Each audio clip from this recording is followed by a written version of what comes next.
세계 유럽은 전쟁에 대비한 포탄을 수급하기 위해서 난리가 난 상태입니다. 하지만 한국은 실전 훈련을 상시 진행하고 비축해둔 것도 모자라 남아도는 수준이라고 하는데요. 최근 블룸버그 통신이 예측한 것에 따르면 한국의 K2 전차가 유럽을 지배할 것이고 자주포를 비롯한 로켓 부문에서도 세계 1위가 될 것이 자명한 사실로 여겨진다고 말하고 있는데요. 커다란 나라도 아닌 한국이라는 작은 나라가 현재 모든 유럽 국가로부터 러브콜을 받고 있다고 합니다. 무기라면 세계 최강국이라고 불리던 독일에서 이런 상황과 연관되는 상황이 벌어졌었다고 하는데 과연 무슨 일이 있던 걸까요? 안녕하세요. 저는 독일 베를린 군사연구소에서 연구원으로 일하고 있는 한스바이어라고 합니다. 제가 한국으로 이렇게 긴 글을 보내게 된 이유는 미국의 다음 대통령이 정해진 뒤 급박해진 유럽의 상황을 전하고 더불어 제가 겪었던 충격적인 경험을 고백하고 싶어서입니다. 최근 유럽이 절체절명의 위기 상황에 처해 있다는 사실부터 못 받고 싶네요. 트럼프의 재집권이 현실화되면서 트럼프가 취임 직후 40여 개의 행정명령을 준비 중이라는 소식이 전해졌습니다. 그중 유럽을 가장 큰 충격에 빼뜨리게 한 것은 우크라이나 지원 중단 방침이었죠. 그러나 독일은 다른 유럽 국가들보다 심각한 상황입니다. 트럼프가 독일에 대한 깊은 불신을 가지고 있기 때문이죠. 이유는 독일과의 무역에서 트러블이 있었기 때문이었습니다. 너네 미국에서 자동차 팔아 먹으면서 재미 좀 보지 않았냐? 이제는 너희가 미국 쉐이카스 좀 사가는 건 어때? 라는 트럼프의 의견을 무시하고 독일의 메르켈 총리가 가스관 사업을 추진했었거든요. 독일은 국방의 대부분을 미국에 의존하고 있기 때문에 주동 미군의 존재가 굉장히 중요합니다.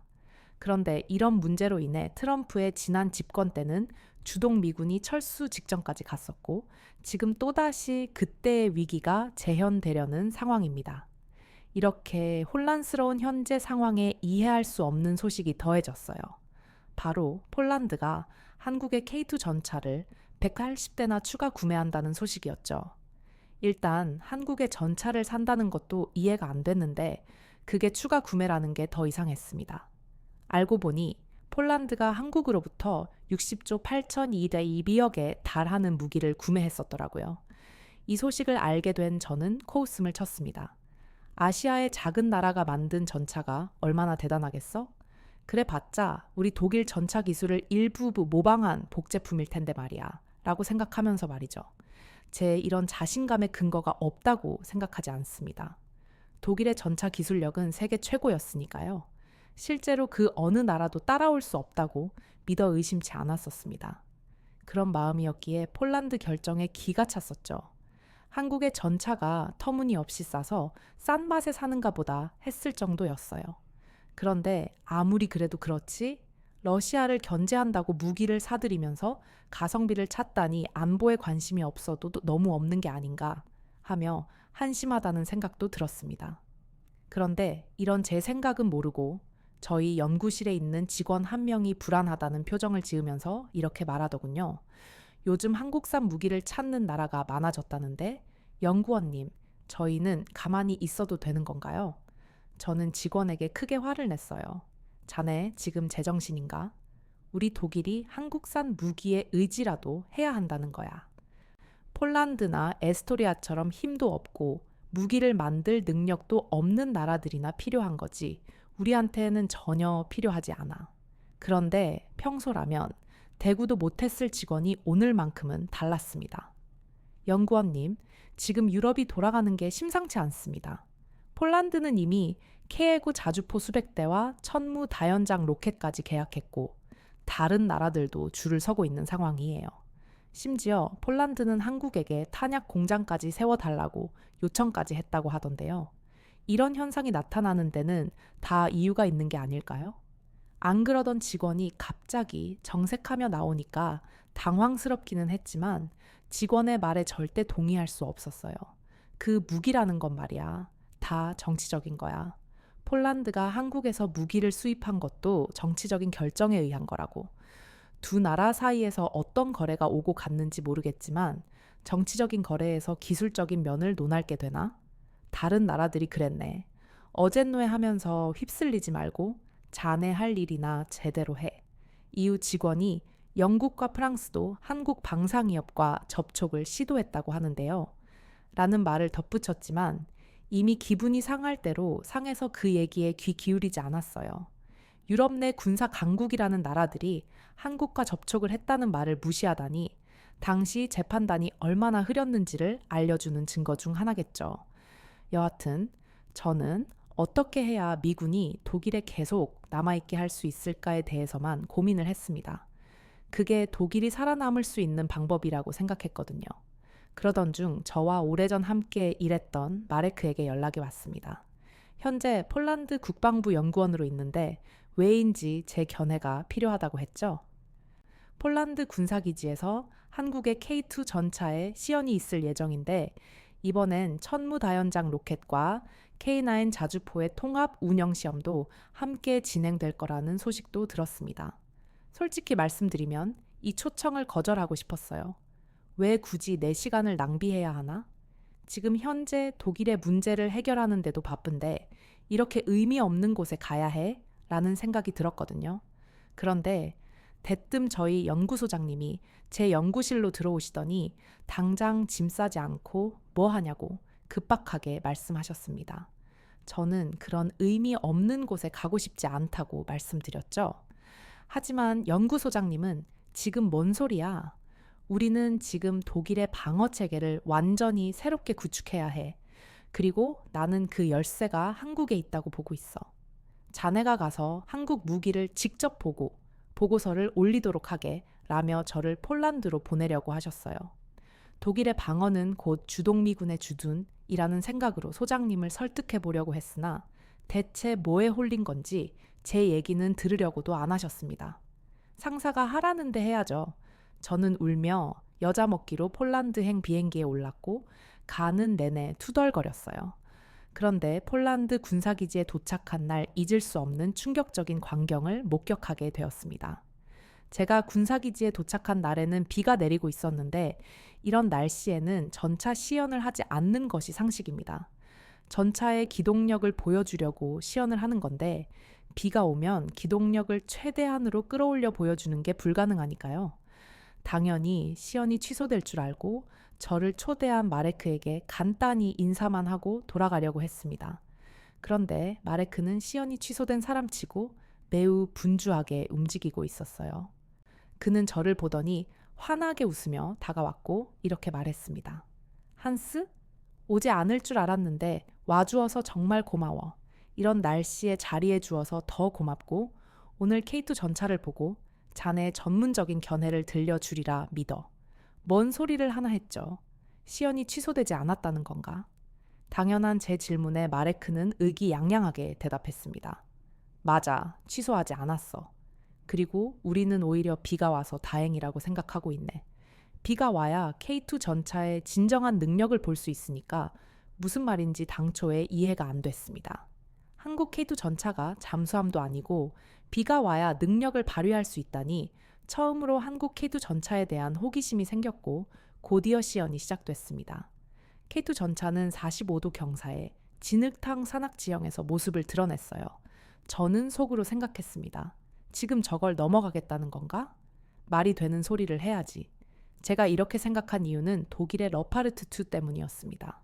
러파르트2는 똑같이 진흙탕 산악 지형이라는 조건에서 라면 20도 경사도 버거워했거든요. 러파르트도 버거워하는 걸 한국의 K2가 극복할 수 있다고 말이 안 되는 소리였죠.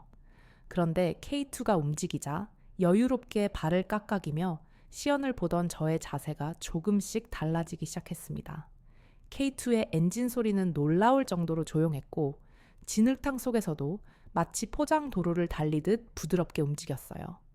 저렇게 커다란 전차가 지형 지물에 맞게 유동적으로 움직이는 걸 보니 전차가 고철덩어리가 아닌 생명체로 느껴질 지경이었습니다. 그런데 놀라운 것은 이게 다가 아니었어요. 놀라움이 가시기도 전에 레이더 시스템 테스트가 시작됐습니다. 솔직히 이것만큼은 제 역량을 발휘하지 못할 거라고 생각했어요. 먹구름 낀 하늘에서 비가 세차게 내리고 있는데 이건 레이더 성능의 최악의 조건이거든요. 그런데 K2 전차는 순식간에 6개의 다른 표적을 동시에 포착했습니다. 그것도 8km나 떨어진 거리에서 말입니다. 부끄럽지만 세계 최고의 전차라고 이름난 레오파르트 2 전차도 이런 악조건 속에서만큼은 제 역량을 발휘하지 못해요. 그런데 이 어려운 걸 제대로 이름 들어본 적 없는 K2 전차가 해낸 거죠. 저는 마레크에게 달려갔습니다. 마레크는 흐뭇한 표정으로 시연을 보고 있었어요. 마레크, K2 전차 문당 발사 속도는 어떻게 돼? 마레크의 답변에 정말 미친 수준이라고 밖에 설명이 안 됐어요. 왜냐하면 K2 전차는 자동 장전 시스템이 패치되어서 분당 10발에서 15발의 발사가 가능하다고 했거든요. 반면에 저희 독일의 레오파르트 2는 수동 장전 방식이라 숙련된 병사가 있어도 분당 6발이 최대였습니다. 그런데 이렇게 한국의 K2가 압도적으로 좋다 보니 저도 모르게 레오파르트를 대변해야겠다는 생각을 하게 되었어요. 그래서 마레크가 묻지도 않았는데 혼자 주절주절 떠들기 시작했죠. 아직 자동 장전 방식은 시기상조야. 아무리 그래도 사람이 직접 장전을 하는 게 안전해. 독일이 아직 수동 장전 방식을 고수하는 이유가 있지. 너도 알지 않나? 시스템에만 의존하다 보면 문제가 생기기 마련이라는 거.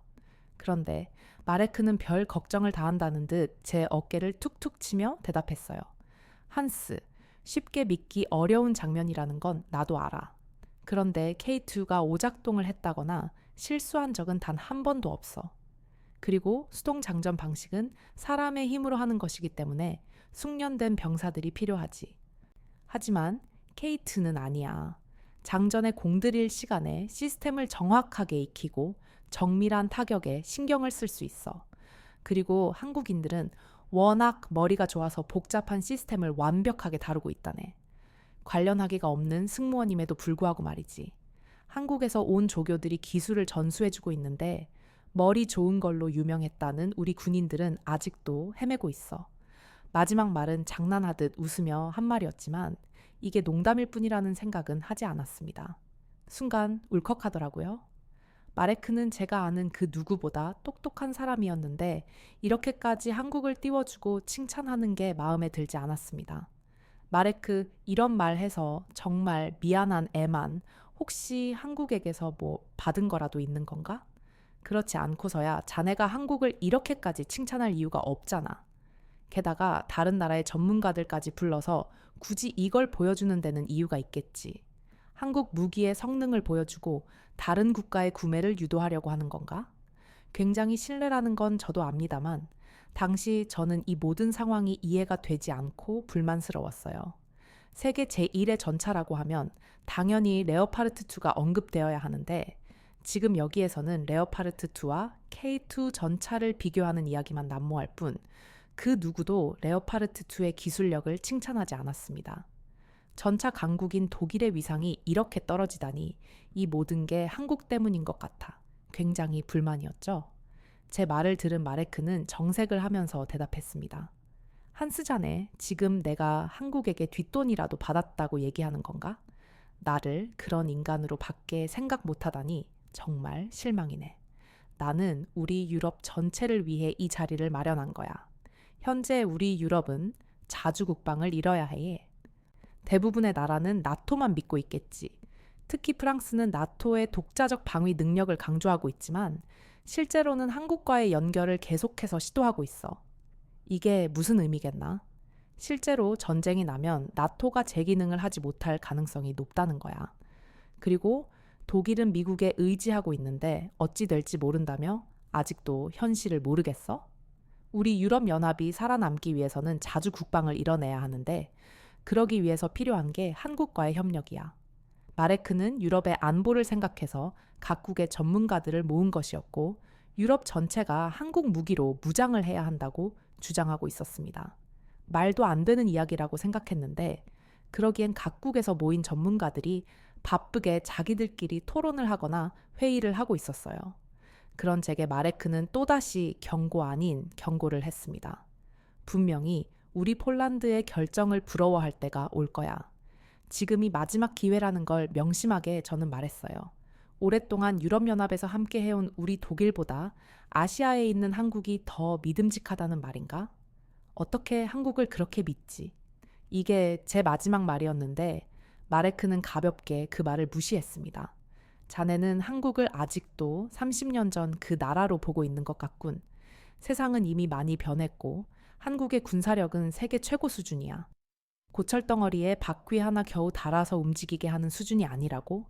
저는 폴란드에서 보고 온 모든 것들을 상세하게 작성했습니다. 거짓을 쓸 수는 없었기에 팩트만 썼어요. 하지만 그 놈의 자존심 때문에 단 한 줄도 칭찬하는 말이라든지 한국의 편을 드는 말을 쓰지 않았습니다. 그런데 제가 쓴 보고서를 읽어보니 칭찬 한마디 없어도 왜 한국의 무기를 사야 하는지 잘 알겠더군요. 저는 독일 산무기에 엄청난 자부심을 가지고 있는 사람으로서 이 현실을 받아들이기가 너무 어려웠습니다. 결국 쓴맛을 삼키며 회의실로 향했어요. 그런데 이번 회의는 한국 산무기의 성능을 검증하는 자리가 아니었습니다. 회의장에서는 이런 말들이 오고 가고 있었죠. 현재 저희가 생산할 수 있는 150만 포탄의 양이 터무니없이 부족합니다. 유럽 내에서 수급하려면 250만 개에 무려 23조 원이라는 예산이 들어요. 당장 이런 예산을 운영할 수 있을 리가 없습니다. 그런데 모든 유럽 국가가 포탄을 확보하는데 혈안이 되어 있는 만큼 지금이 아니라면 나중에 구하는 것조차 힘들어질 겁니다. 회의실에 차가운 공기가 맴돌았고 다른 연구원은 안경을 고쳤으면서 인쇄 실수라도 있었던 게 아니냐며 금액을 다시 확인해 보는 게 어떻게 했냐는 말을 하기까지 했습니다. 그런데 인쇄 실수일 리가 없죠. 독일은 넉넉한 포탄을 확보하려면 지금 당장 23조를 투입해야 했습니다. 저희가 번듯한 무기 공장이 있는 것도 아니고 값을 달라는 대로 져야지 어떻게 하겠어요. 모두가 한숨만 쉬고 있던 그때 한 연구원이 급하게 뛰어들어왔습니다. 그의 손에 들린 건 한국에서 온 견적서였죠. 한국이 제시한 금액도 인쇄 실수를 상상하게 만들었어요. 왜냐하면 같은 물량 같은 품질 기준인데 가격은 1조였거든요. 무려 수십 배 차이가 나는 금액이었습니다. 이 금액을 들은 사람들의 반응은 정확히 반반이었습니다. 당장 구입해야 한다는 의견과 품질에 문제가 있을 거라는 의견이었죠. 저는 후자의 의견이었어요. 아무리 그래도 이건 말이 안 되잖아요. 누군가 사기를 치고 있다는 구린내를 맡은 그 순간 회의 실문이 열리면서 웬 동양인 남자가 나타났습니다. 안녕하세요. 김준호라고 합니다. 그 남자가 1조 원이라는 말도 안 되는 견적서를 가지고 온 사람이었어요. 저는 의심의 눈초리로 그를 바라보았습니다. 유창한 독일어로 말을 한다고 해서 속아 넘어갈 죄가 아니거든요. 저는 따박따박 그 한국인에게 따지듯 물었어요. 1조라니 말이 된다고 생각합니까? 당신 소속이 어디죠? 진짜 공식으로 검증받은 회사에서 온 거 맞습니까? 그리고 나토 기준을 통과했다는 이 서류도 믿을 만한 거예요. 만약 이게 모두 가짜라면 제대로 처벌받을 준비하는 게 좋을 겁니다.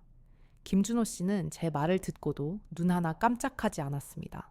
한국산 포탄은 모든 테스트를 통과했을 뿐만 아니라 정밀도 측면에서는 유럽 그 어떤 나라보다 우수한 평가를 받았습니다. 그러면서 서류를 하나하나 나눠주는데 누가 봐도 반박 불가능한 연구 결과와 심사 결과가 적혀 있었어요. 너무 완벽해서 거짓말이 아닌가 싶을 정도로 말이죠. 제 중얼거림을 들은 김준호 씨는 계속해서 설명을 이어나갔습니다. 유럽에서는 23조인 포탄이 왜 한국에서는 1조인지 궁금하시겠죠? 한국의 생산 시스템은 유럽과 전혀 다릅니다. 저희는 스마트 팩토리 시스템을 완벽하게 구축했고 유럽과 비교했을 때 자동화율이 3배나 되죠. 유럽은 수요에 비해 공급이 턱없이 부족합니다. 금액이 뛰어오르는 건 당연하죠. 스마트 팩토리 시스템이라니 들어본 적도 없었어요. 그런데 이름만 들었는데도 뭔가 대단해 보이더라고요. 하지만 썩 믿음직스럽지는 않았죠. 회의실에 있던 사람들, 대부분 한국이라는 나라에 대한 신뢰감이 없었거든요. 단 한 명 연구소장님을 제외하고 말입니다. 김준호 씨가 가지고 온 서류를 차근차근 살펴보던 소장님은 김준호 씨에게 물었죠. 그 스마트 팩토리 시스템이라는 게 뭔가요? 내 실시간 생산 현황 모니터링이 가능하고 AI 기반으로 품질 검사를 하기 때문에 뛰어난 정확도를 자랑합니다. 품질이 일정하기 때문에 생산 시간을 절약할 수 있죠. 또 로봇 자동화 생산 라인 또한 대량 생산에 유리하기 때문에 이 시스템만 있다면 유럽이 필요로 하는 모든 군수물자의 수요를 감당할 수 있습니다. 솔직히 말해서 이게 믿기 쉬운 일은 아니잖아요. 직접 가서 본 것도 아니고 말을 지어내는 거라면 누구든지 할 수 있습니다. 지어내는 게 아니라 한다면 과장하는 건 누구나 할 수 있는 거죠. 하지만 저는 일전에 보고 왔던 K2 전차와 김준호 씨가 가져온 자료를 통해 그 말이 거짓이 아닌 걸 짐작하고 있었습니다. 심지어 부끄러운 마음까지 들었어요. 유럽의 탄약고는 완전히 무너진 상태입니다. 평화에 익숙해져서 무기고 뭐고 신경도 안 쓴 채 시간을 허비한 결과였죠. 반면에 한국은 아니었어요. 꾸준히 무기를 발전시켜 왔고 다른 나라의 지원 없이도 스스로 무기를 만들 수 있는 자력 시스템을 일궈냈습니다. 심지어 자기들끼리 쓰고도 남아서 다른 나라에 수출하는 경지에까지 이르렀고요. 부끄러웠습니다. 저 한국인 남자는 저희 앞에 당당히 서서 자신들의 기술력과 능력이 얼마나 출중한지 검증하고 있는데 우린 고작 어디서 무기를 사와야 하고 얼마에 사와야 할지를 고민하고 있는 모습이었으니까요. 저는 모든 사람들이 저와 비슷한 생각을 하고 있을 줄 알았는데 한 사람은 아니었습니다. 밀러라는 자문위원이었는데 저도 오늘 처음 본 사람이었어요. 그 사람은 이쪽에 전문 분야가 있는 사람도 아니었고 어디서 있다가 온지도 모르겠는 사람이었습니다. 모르면 입 다물고 가만히 있으면 되는데 뭐가 그리 불만인지 김준호 씨를 살살 긁더라고요. 스마트 어쩌고 그걸 지금 자랑거리랍시고 들고 온 건가요? 이봐요. 우리 독일은 4차 산업혁명을 주도한 나라예요. 그런 우리 앞에 와서 자동화 시스템, 어쩌고를 논하다니 거만해도 너무 거만하고만 그래요. 지금 우리한테 무기 좀 사달라고 구걸하러 왔나 본데 무기 팔고 싶으면 납작 엎드려서 제발 좀 사달라고 해야 하는 거 아닌가요? 당신 태도가 얼마나 거만해 보이는지 알아요. 서류 몇 개 떡하니 던져주고 뭐 하자는 건가요? 저는 그 인간의 입을 쥐어 뜯어버리고 싶었습니다. 전문가인 저조차 한국의 무기 생산 라인에 두 손 두 발 다 들었는데 본인이 뭐라고 이렇다 저렇다 소리를 하는 건지 회의실에 있던 모든 전문가들의 얼굴이 사색이 됐고 제발 누구라도 저 밀러라는 인간을 말려주길 바랐습니다. 밀러가 끌려가기 직전에 상황 김준호 씨가 입을 열었어요. 저희는 아쉬울 게 없는 상황인데 뭔가 오해하고 계시는 것 같네요. 그러면서 한 가지 자료를 보여주었는데 그건 유럽 전역에 걸친 방산협력 네트워크였습니다. 왜 굳이 독일에 왔지? 라는 생각이 저절로 들 정도의 자료였어요. 그걸 보니 저희가 직접 가서 모셔와도 모자랄 판이었더라고요. 하지만 밀러는 여전히 정신 못 차리고 입을 나불대고 있었습니다. 근데 뭐요? 그게 뭐 어째다고요? 뭔지도 모르면서 별것 아니라고 치부해버리는 게 너무 멍청해 보였습니다. 저를 비롯한 모든 사람들이 김준호 씨의 눈치만 보고 있었어요. 솔직히 화를 내고 나가버려도 이상하지 않다고 생각했죠. 그런데 김준호 씨의 반응은 제 생각과 달랐습니다. 그는 이렇게 무례한 태도를 봤음에도 불구하고 침착하게 회의실 전체를 둘러보더니 이렇게 말했어요. 다들 이 말에 동의하시나요? 순간에 정적이 흘렀고 김준호 씨는 고개를 끄덕이며 말을 이었습니다. 저희는 협력을 제안하러 온 거지 구걸을 하러 온 게 아닙니다. 어떤 결정을 하실지는 여러분의 선택입니다. 이렇게 점잖게 말한 뒤 나가려는 그의 뒤에 대고 밀러는 저 건방진 아시아 놈이 뭐라고 하는 거야. 협력은 무슨 협력? 이라고 소리쳤죠. 외국인 앞에서 같은 연구소 소속 인원을 비난하는 건 누워서 침뱉는 일이라 차마 대놓고 말하지 못했는데 김준호 씨도 나갔겠다. 밀러를 향한 비난이 이어졌습니다. 대체 이게 뭐 하는 짓입니까? 전문 지식이 없으면 없는 대로 얌전히 입 다물고 있을 것이지. 왜 나서서 설치냐고요? 밀러는 당당했어요. 당신 내들 제정신입니까? 우리가 한국한테 납작 엎드려야 했다? 뭐 그런 말이에요. 우리는 독일이라고요. 지금까지 이 자료를 보고도 그딴 소리가 나와요? 결과가 보여주고 있잖아요. 지금 독일이 그렇게 자랑하던 전차도 K2에게 밀린 지 오래고 독일만 빼고 유럽 모든 나라가 한국과 손을 잡으려고 하고 있어요. 이런 상황에서 한국이 먼저 찾아와 준 게 얼마나 좋은 기회인데 당신이 그걸 놓친 거야. 밀러는 모든 사람들이 일제히 자신에게 손가락질을 하자 무척이나 당황한 모양이었습니다. 이후 몇 시간 동안 토론이 이어졌어요. 저는 제가 보고 왔던 K2 전차에 대한 상세한 보고도 올렸죠. 회의 끝에 나온 결과는 한국의 무기를 적극적으로 도입해야 한다는 의견이었습니다. 그런데 그러려면 가장 먼저 해야 할 일이 있었어요. 바로 김준호 씨와의 대화였죠. 그러나 문제가 있었습니다. 앞전에 있었던 무례한 행동이었어요. 물론 개인의 문제이기는 하지만 저희 측에서 적극적으로 밀러를 말리지 못한 잘못이 컸습니다. 김준호 씨가 사과를 받아주지 않을 수도 있다는 생각이 들었어요. 하지만 저희는 어떻게 해서든지 김준호 씨의 마음을 돌려야 했고 한국과의 거래를 성사시켜야 했습니다. 왜냐하면 회의를 할 때 폴란드가 한국에게 현지 생산을 위한 공장 건설을 요청했다는 얘기까지 나왔거든요. 김준호 씨의 마음을 돌리기 위해 선발된 사람은 다름 아닌 저였습니다. 제가 한국과의 거래에 보수적이었다는 것을 아는 사람들이 한스의 마음이 바뀌었다는 건 한국 무기의 놀라운 성능을 알기 때문이다 라고 입을 모아 말했거든요. 저는 김준호 씨가 머물고 있다는 호텔로 향했습니다. 호텔 직원을 통해 만나기를 요청했는데 솔직히 만나주지 않을 거라고 생각했어요. 그런데 놀랍게도 김준호 씨는 저를 만나러 나와 주었습니다. 저는 커피가 나오기도 전에 사과부터 했어요. 정말 죄송합니다. 저희가 경솔했습니다. 저희 연구소 쪽의 일부 위원이 한 행동에 대해서 할 말이 없지만 저희와 밀접한 관련이 있는 사람은 아니었습니다. 저희 연구소의 입장이 아니었다는 것만 알아주세요. 날카로운 대답이 돌아올 준비를 하고 있었는데 김준호 씨의 반응은 무척 뜻밖이었어요. 아닙니다. 이해합니다. 당시 분위기만 읽어도 충분히 알 수 있었던 걸요. 남이 보는 앞에서 같은 소속권을 지적하는 걸 꺼려하는 독일 분들의 성향을 잘 알고 있습니다. 이렇게 와서 사과해 주시니 마음이 편안해요. 고마워요.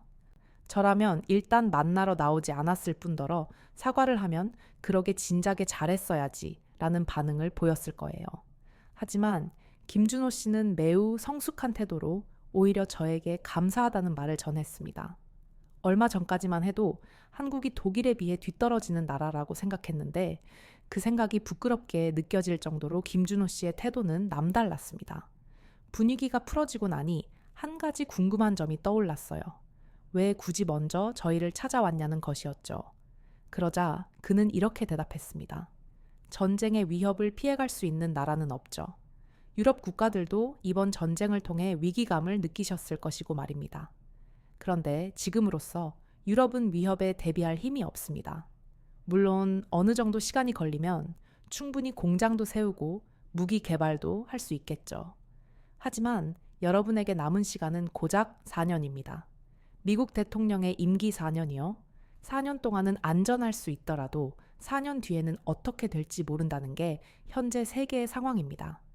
만약 모든 나라들이 아무 대비 없이 4년을 보낸다면 수많은 나라들이 위협에 처할 겁니다. 저희는 그걸 원하지 않아요. 여전히 이해가 안 되는 건 마찬가지였어요. 김준호 씨는 한국인이잖아요. 이 전쟁이 아시아의 평화를 위협하는 것도 아니고 한국의 위기도 아닌데 대체 왜 이렇게 나서는지 이해가 안 됐습니다. 저희는 전쟁의 고통을 누구보다 잘 알고 있습니다. 그래서 단 한순간도 쉬지 않고 첨단 무기를 개발해 왔죠. 또 한반도에서 전쟁이 벌어졌을 때 평화를 위해 싸워준 이들이 있다는 것 또한 너무나 잘 알고 있습니다. 그래서 이번엔 우리가 평화를 위해 나서고자 하는 거예요. 무기는 싸우고 뺏기 위한 게 아닌 지키기 위한 것이니까요. 그리고 북한마저 개입되고 있으니 더 신경 써야죠. 이 말을 듣는데 누군가가 머리를 세게 가격한 듯한 느낌을 받았습니다. 한국은 70년 전까지만 해도 강대국들의 원조를 받는 나라였어요. 심지어 아프리카 최빈국마저 불쌍하다고 손을 내미는 나라였고요. 그런데 이제는 그들이 유럽의 평화를 수호하고자 하고 있습니다. 커다란 나라도 아니에요. 아주 작은 아시아의 한 나라가 그 역할을 한다는 거죠. 현재 한국은 유럽 모든 국가의 러브콜을 받고 있고, 블룸버그 통신이 예측한 한국의 K2 전차가 유럽을 지배하게 될 것이 현실임으로 보고 있습니다.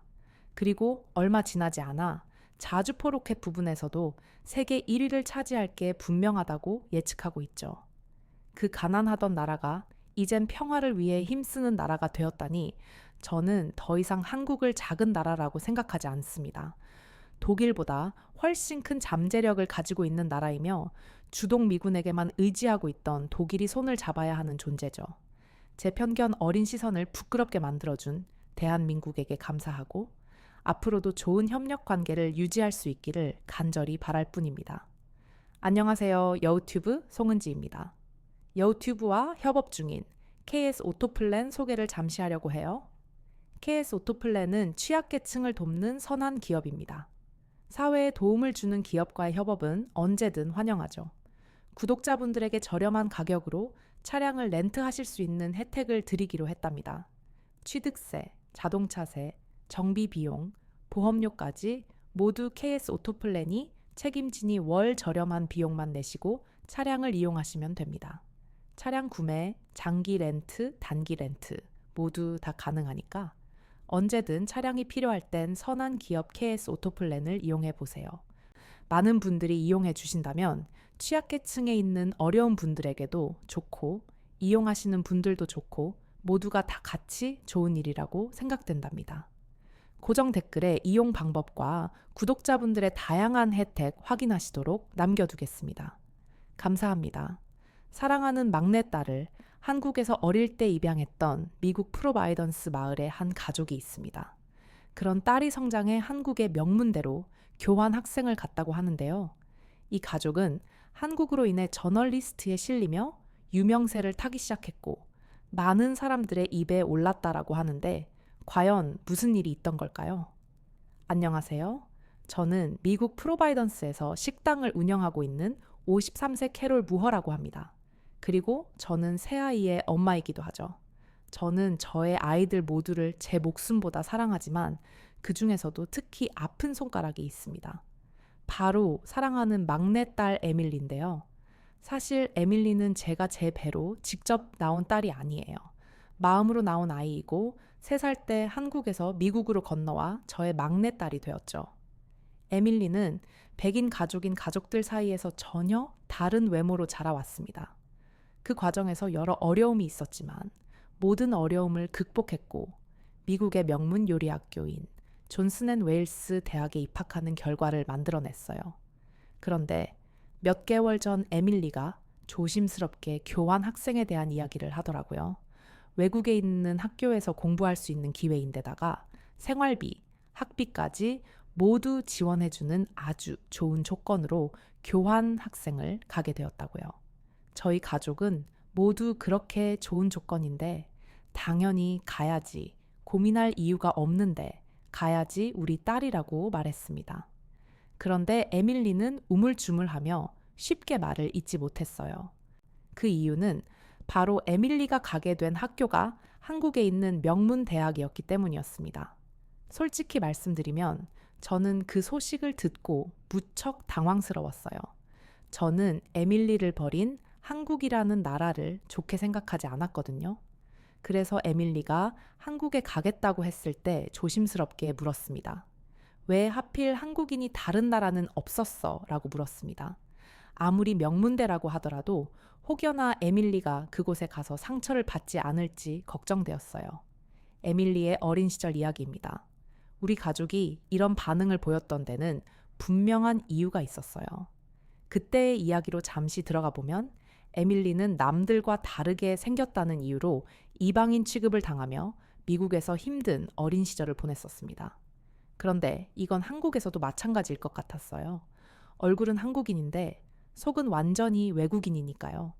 물론 해외 이방이라는 게 희귀한 일은 아니에요. 많은 사람들이 해외에서 아이들을 입양해 오죠.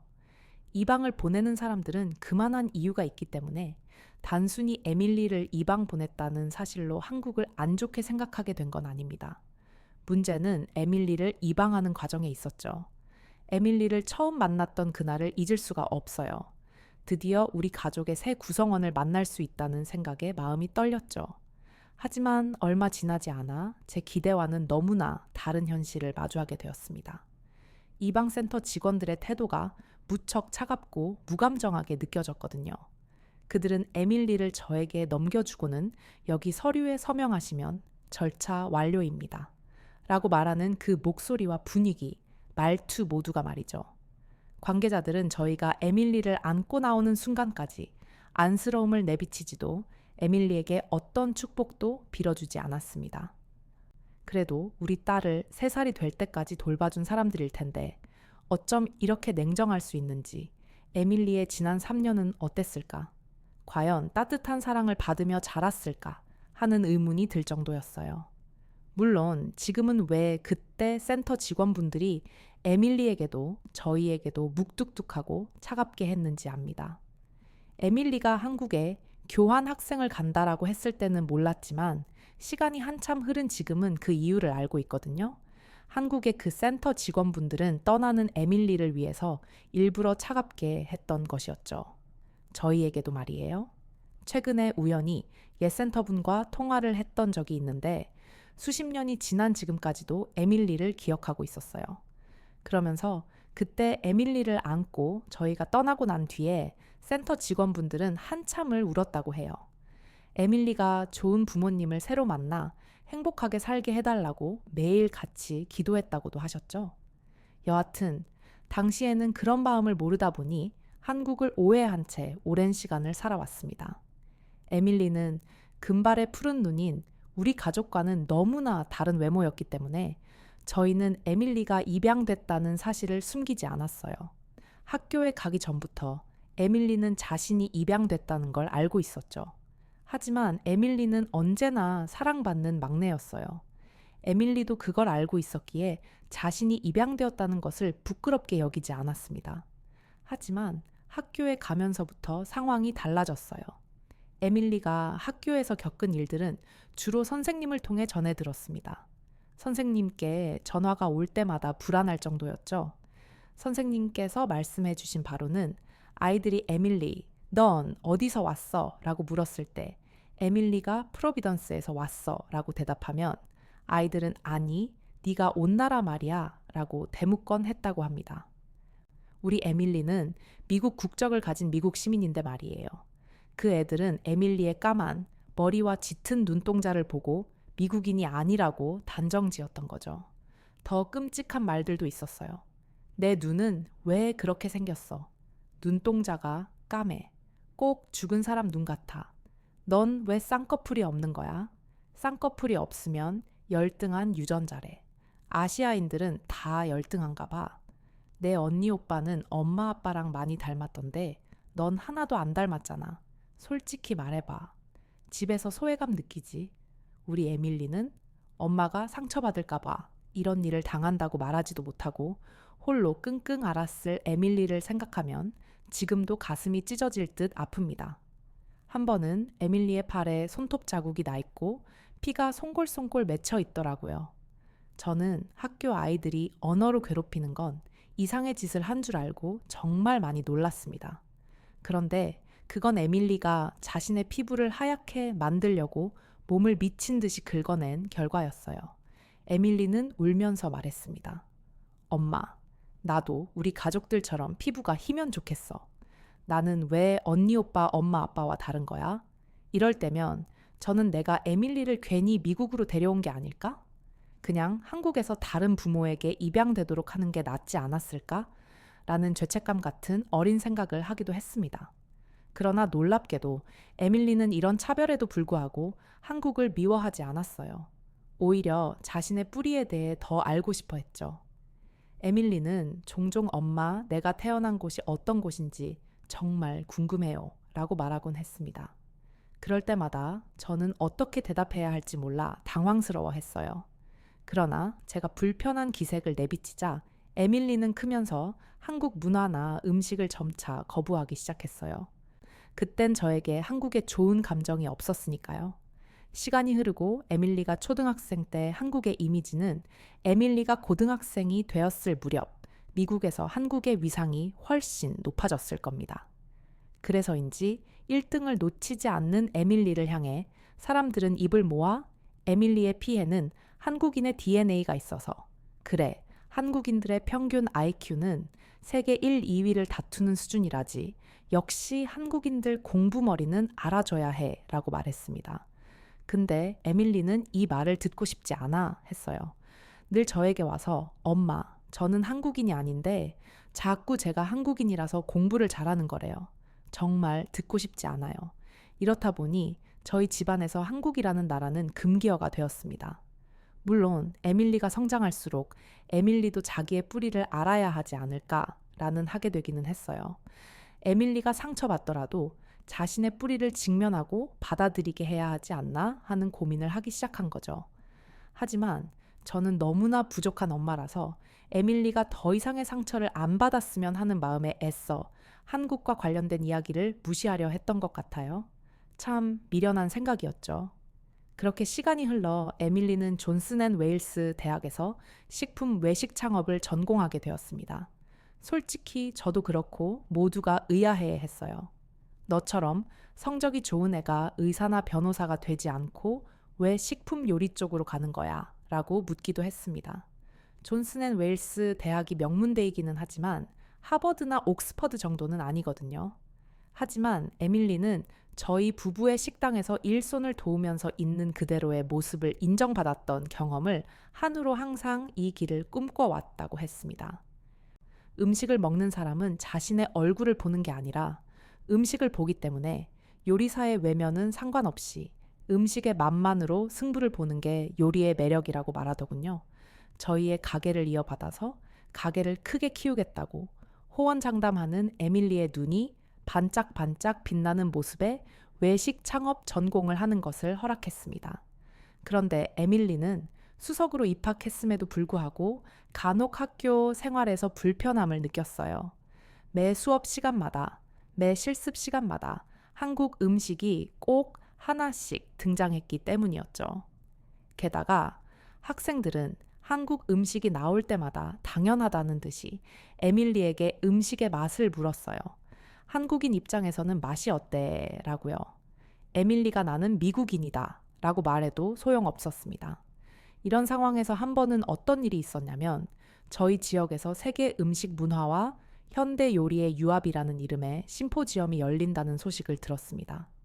최근 식당의 매출이 계속 떨어지고 있었는데 이번 심포지엄에서 새로운 메뉴 개발에 대한 아이디어를 얻을 수 있겠더라고요. 그런데 마침 저희 에밀리도 학생 대표로 심포지엄의 한 세션에 참가하게 되었습니다. 심포지엄도 참석하고 우리 딸의 멋진 모습도 볼 수 있을 거란 생각에 매우 설레었죠. 에밀리는 심포지엄에서 무작위로 국가를 뽑아 그 나라의 요리 문화에 대해 발표를 하게 되었는데요. 심포지엄 시작 직전 제비 뽑기를 하고 심포지엄이 시작하면 바로 발표를 하는 순서였습니다. 발표를 준비할 시간 그런 건 없었어요. 길어봤자 30분 정도였죠. 그러나 이게 문제가 되지는 않았습니다. 심포지엄에서 발표 대상으로 선택한 나라들은 요리하는 사람이라면 누구나 아는 알아야 하는 국가로 이루어져 있으니까요. 사전 지식만 충분하다면 바로 발표할 수 있는 수준이죠. 게다가 심포지엄에 참여한 학생들은 다들 수재들이잖아요. 그런데 대체 이게 무슨 인연인지 우리 딸 에밀리는 어린 시절부터 그렇게 벗어나려고 했던 한국이 자꾸만 끈처럼 붙더라고요. 네, 에밀리는 한국을 제비 뽑기로 뽑았어요. 게다가 첫 번째 순서였죠. 에밀리는 한국을 의도적으로 피해왔기 때문에 한국에 대해 잘 알지 못했어요. 결국 에밀리는 자신이 가장 잘하는 프랑스 음식과 한국 음식을 비교하는 쪽으로 발표를 하기로 결정했습니다.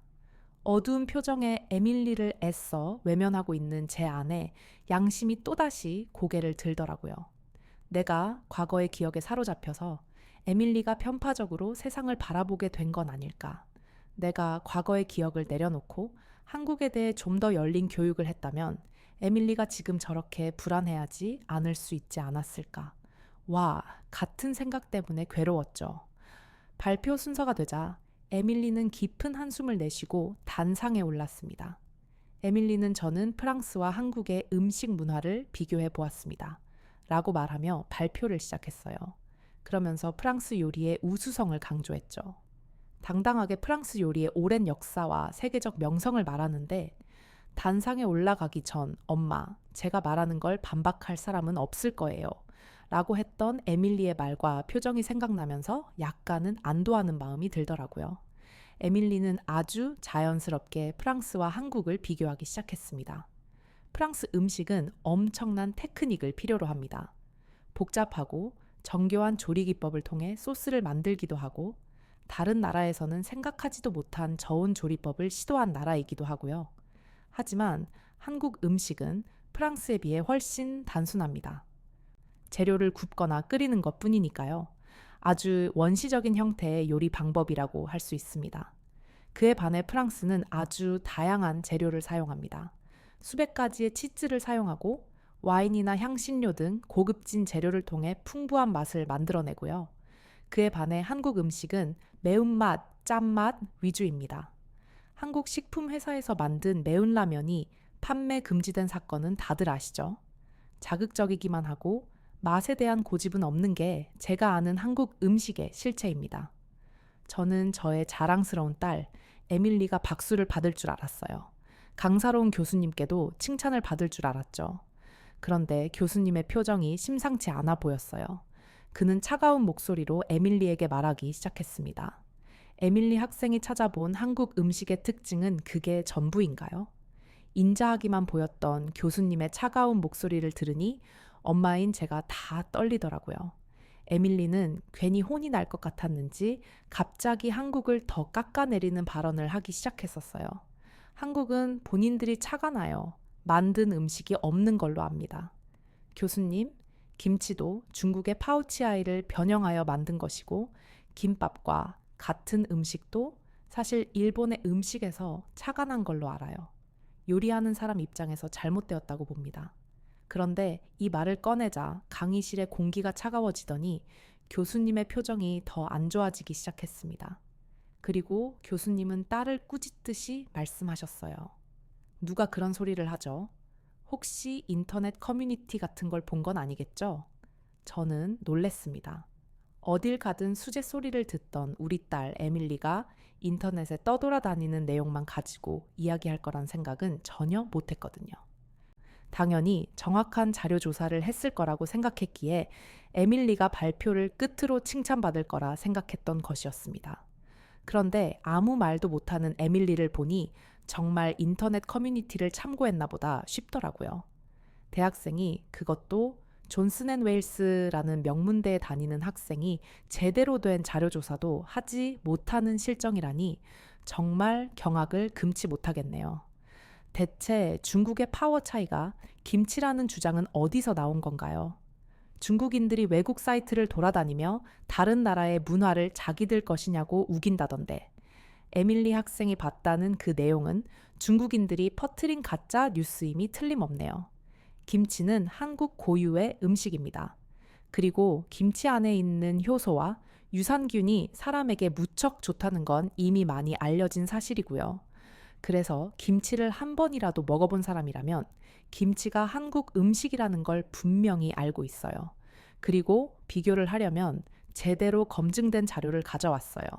프랑스 요리의 역사는 긴데 한국은 아니라고 했죠. 한국은 5,000년의 역사를 가진 나라입니다. 이렇게 오랜 역사를 거쳐 발전된 음식이 별로일 리가 없죠. 그리고 김치와 발효 음식을 만들기 위한 발효 기술이 대단한 나라이기도 해요. 발효 기술도 쓰는 나라가 굽고 끓이는 조리법만 쓸 수 있겠어요. 삶기, 찌기, 굽기, 발효, 숙성 등등 기술이라는 기술은 다 들어간 게 한국 음식입니다. 멍한 얼굴로 혼쭐 난 차에 단상에서 내려오는 에밀리를 보는데 하늘이 무너지는 기분이었어요. 그 어떤 말로 에밀리를 위로할 수 있을지 감당이 안 되더라고요. 그날이 있고 난 지 얼마 지나지 않아 에밀리로부터 한국 교환학생 이야기를 듣게 된 것이었습니다. 저는 조심스럽게 반대의 의견을 내비쳤죠. 그런데 알고 보니 에밀리의 담당 교수님이 에밀리의 소식을 듣고는 이런 제안을 했다고 해요. 에밀리 학생, 이번 심포지엄에서 있었던 일을 들었습니다. 그 일로 인해 우리 학교의 위상이 흔들릴 뻔했어요. 하지만 저는 에밀리 학생이 얼마나 뛰어난지 알기 때문에 기회를 주고 싶어요. 이번에 우리 학교와 한국 명문대가 교환학생 프로그램을 체결했다는 거 알고 있나요?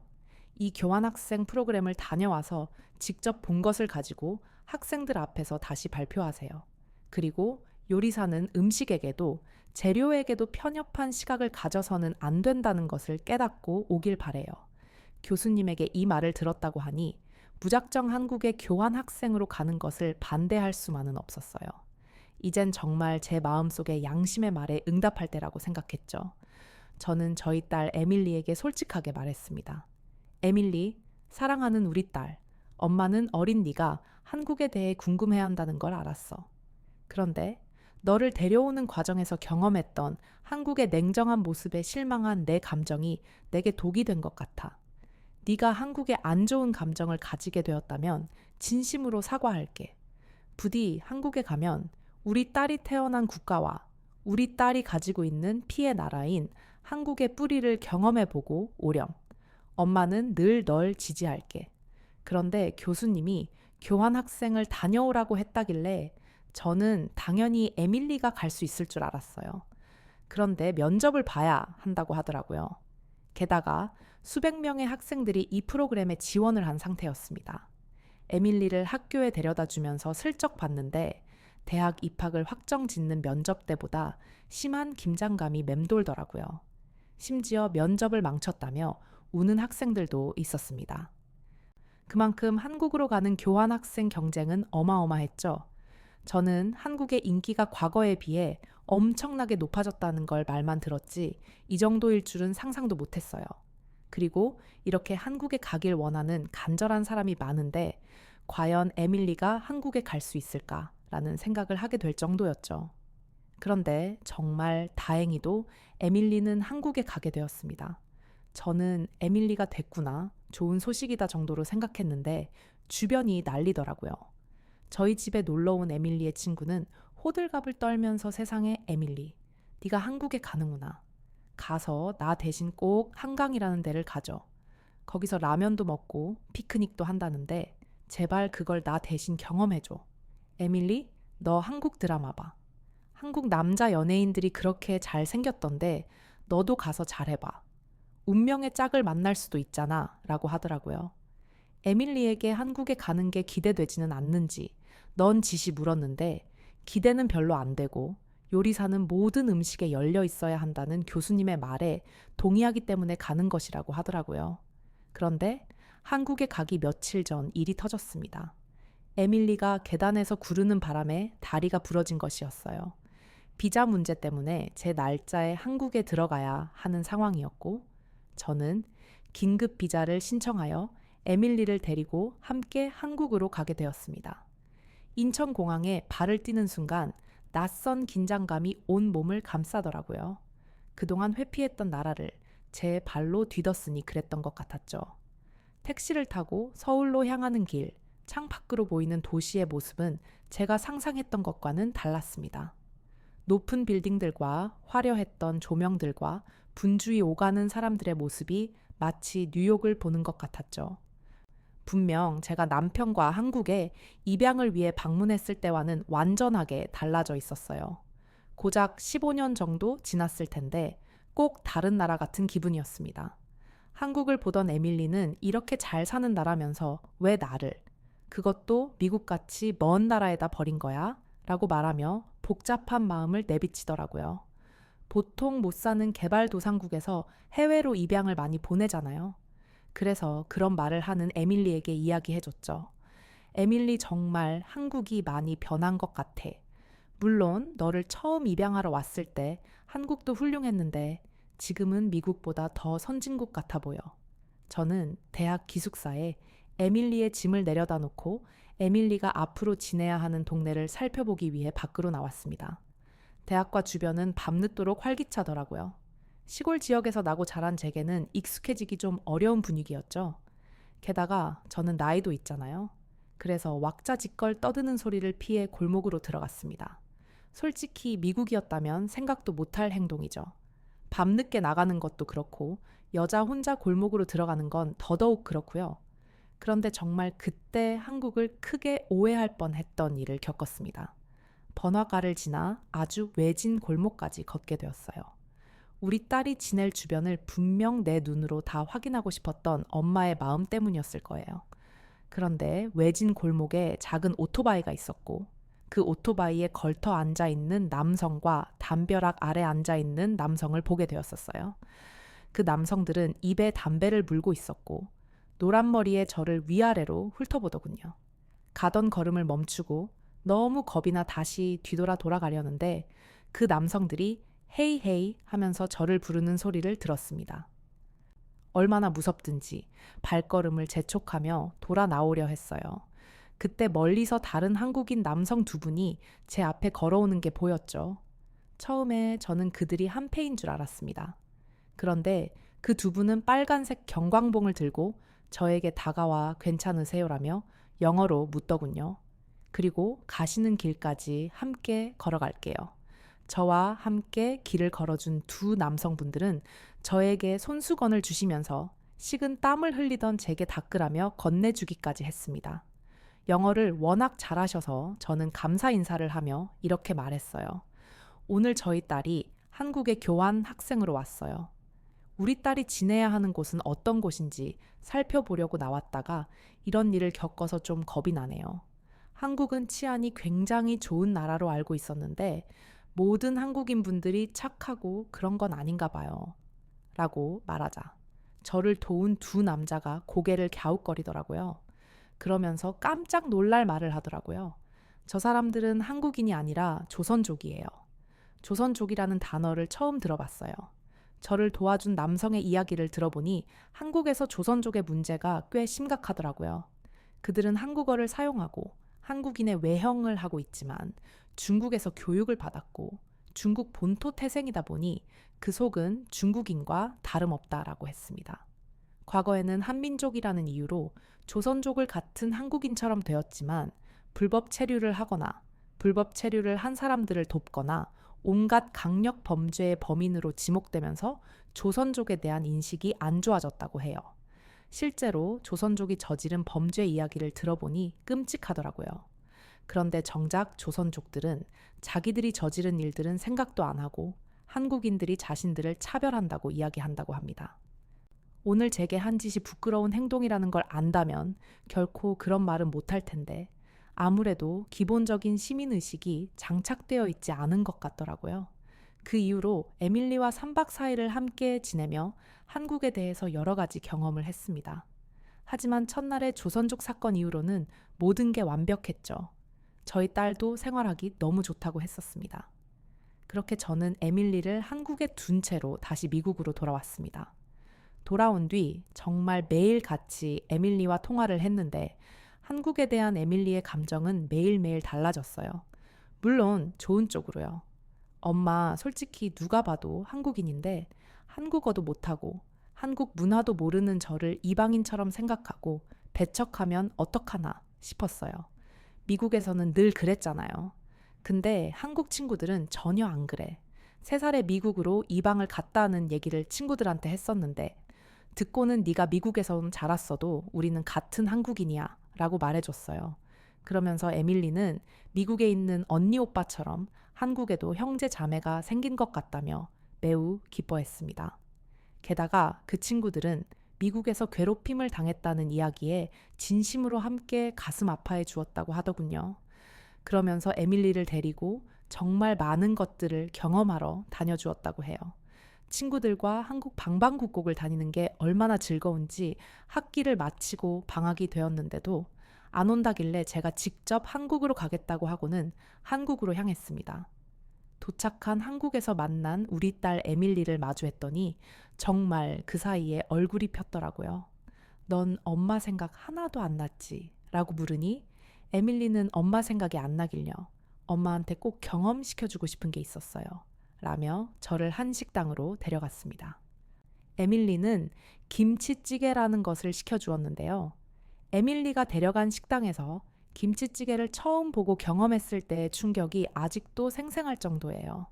웬 다 찌그러진 냄비에 알 수 없는 빨간 국물이 부글부글 끓고 있는 모습은 전혀 맛있어 보이지 않았거든요. 에밀리가 저를 안심시키며 딱 한 입만 먹어보라 하더라고요.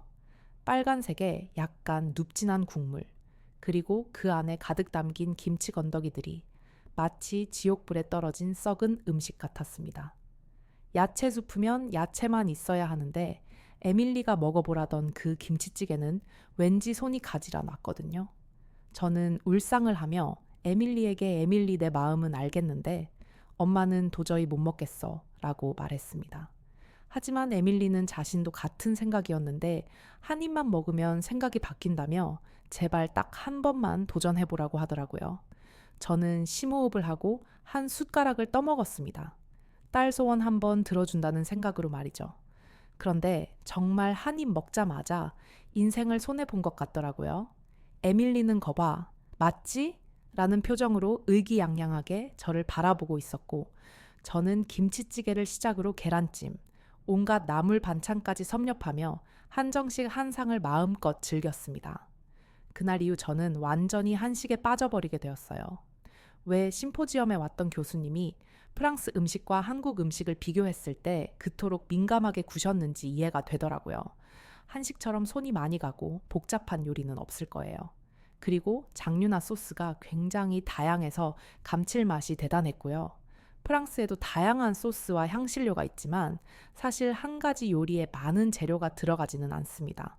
하지만 한국 음식은 하나의 요리를 하는데 간장, 고추장, 고춧가루, 마늘 등등 수많은 재료들이 들어가고 간장마저도 종류가 다양하더라고요. 무엇보다 이렇게 많은 것들이 들어가는데 몸을 해치는 것이 하나도 없었습니다. 저는 한국에 머무는 동안 모든 한식을 먹고야 말리라는 생각으로 한식을 즐겼는데요. 시간이 지나니 미국에서 지방 가득한 음식을 먹고 사는 가족들이 떠오르면서 저는 큰 다짐을 하게 되었습니다. 바로 미국에서 운영 중인 식당에 한식을 추가하겠다는 것이었죠. 사실 이후로 에밀리가 한국에서의 교환 학생 생활을 마치고 왔을 때 정말 여러 가지 레시피를 가지고 저희 식당에 도입했었어요. 실제로 미국에서 한식은 굉장히 귀한 음식입니다. 저희 집 주변에 있는 한식당만 봐도 알 수 있듯이 현재 미국은 한식품에 휩싸여 있었거든요. 저는 몰랐는데 한식이 이 정도로 인기를 끄는 건 꽤 오래된 일이었습니다. 그런데 수요에 비해 식당의 수는 현저히 적었어요. 그 이유는 다름 아닌 한식이 너무 어려워서였습니다. 한국인이 아니면 감히 흉내조차 낼 수 없는 난이도거든요.